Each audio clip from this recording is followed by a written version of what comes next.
Justice Ramana supreme court మాజీ chief justice ఆయన కీలకమైన వ్యాఖ్యలు చేశారు. అమరావతి ప్రాంతంలోని విట్లో జరిగిన కార్యక్రమానికి ఆయన ముఖ్య అతిథిగా హాజరయ్యారు. ఈ సందర్భంగా నాడు జగన్మోహన్ రెడ్డిని పరోక్షంగా గుర్తు చేసుకున్నారు. జగన్మోహన్ రెడ్డిని పరోక్షంగా నిందించారు.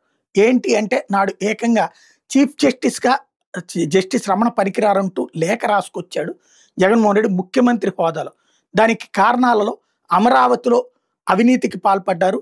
అక్కడ ప్రభుత్వంతో కుమ్మక్కై ముందే భూమి అక్కడ అమరావతిలో రాజధాని పెడుతున్నారని తెలుసుకుని ఆ ప్రాంతంలో తమకి వేరే ప్రాంతంలోని భూములు అమ్మేసి మరి ఇక్కడ భూములు కొన్నారు.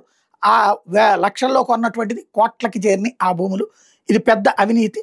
ఇది ఈ ప్రభుత్వంతో కుమ్మక్కై చేశారు అన్నటువంటి కోణాన్ని ప్రొజెక్ట్ చేసుకొచ్చారు. ఏకంగా ఒక సుప్రీంకోర్టు జడ్జి మీద ఈ స్థాయికి వెళ్ళేటటువంటి వాళ్ళు ఎవరు ఉండరు. అందుకనే జగన్ మీద న్యాయ వ్యవస్థ మొత్తం కోపం పెంచుకుంది. జగన్కి కానీ జగన్ పార్టీకి కానీ వ్యతిరేకంగా ఏ ఇష్యూ వచ్చినా సరే మొండిగా వెంటనే దెబ్బ పడుతూ ఉన్నటువంటి పరిస్థితి. ఓ రకంగా చెప్పాలంటే జగన్మోహన్ రెడ్డికి భవిష్యత్తులో కూడా ఈ సమస్య ఉండబోతోంది. వాళ్ళ పార్టీ నాయకులు వాళ్ళ కార్యకర్తల దృష్టిలో అది హీరోయిజం. న్యాయ వ్యవస్థ మీద సైతం పోరాడాడు అన్నట్టు. బట్ అదే న్యాయ వ్యవస్థ కొట్టిన దెబ్బతోనే జగన్మోహన్ రెడ్డి ఇప్పటికే తిప్పలు పడుతున్నాడు అన్నది ఇక్కడ సత్యం.